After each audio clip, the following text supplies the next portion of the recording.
Look at our traditional leaders and the slave trade. We blame the whites for the slave trade we went through. We blame the whites that they offended us. They took us as slaves. But let's wait for a minute. Who sold the black man to the whites? Who sold the black man to the whites? Our own traditional leaders. The enemy is not outside.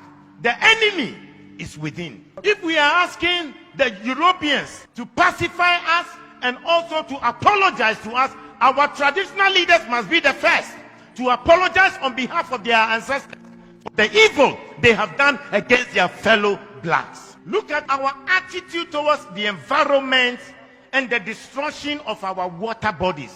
All our river bodies have turned into dark brown. And you know what they said? In the next 20 years, if we don't stop this illegal mining, Ghana, we will import water to drink.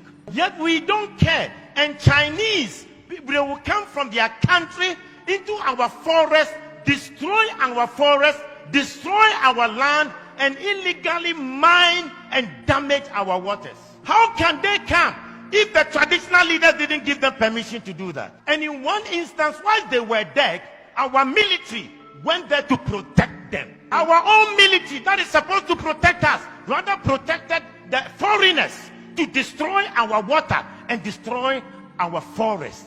The enemy is not outside, the enemy is within. If you look at our own systems and structures in our country, we don't have a better system to improve the lives of people. Pastor, I was surprised when I read in China, they had a 10-year vision, and they said from 2011, their vision was that in 10 years from 2011, and 10 years from 2011 will be what year?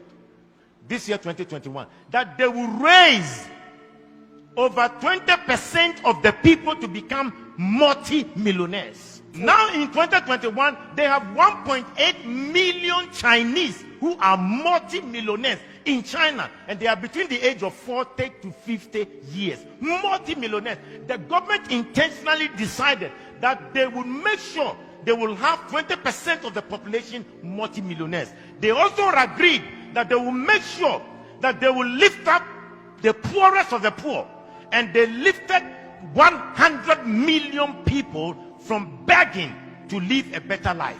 But in this country, in our country, we fight our own businessmen. Our government will fight our business people. When they know that your business is thriving, and they know that perhaps you are not sympathetic towards the running party or the ruling party, they will fight you, collapse your company, and make you poor. When in China, they want to make the people rich. In Africa, we want to make our own people poor. The enemy is not outside. The enemy is within. Look at our African leaders. How much they stole, the money they stole away. We are told in Gambia, Jamal Yaha, he stole 11 million US dollars from his own country, Gambia. Sani Abacha stole between 1 billion to 5 billion dollars out of Nigeria. Hosni Mubarak stole 17 million US dollars in 8 years. The enemy is not outside. The enemy to our own progress is within. Look at our presidents, the presidents who were fighting for our independence, what we did to them. In Togo, the man who fought for the independence of Togo, called Sylvanus Olympio.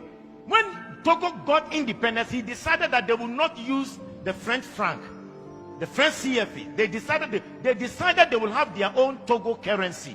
And you know what? They used Iyadema to kill him and to get rid of him. When Olympians wanted to make Togo great, the enemy within, the Judas within, killed him.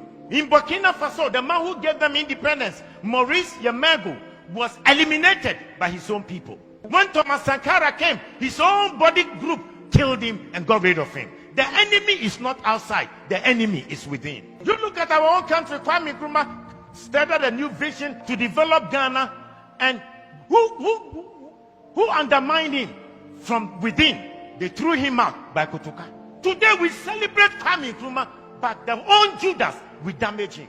I pray that the man who organized that coup to betray Kwame Nkrumah, and for us to name our airport after him, Kotoka International Airport, I think we should start a national conversation to change the name of the Kotoka International Airport, because as long as that name is, we have endorsed coup, we have endorsed enemies that will fight the progress of our nation. We must change the name of Kotoka International Airport to Kwame Nkrumah International Airport.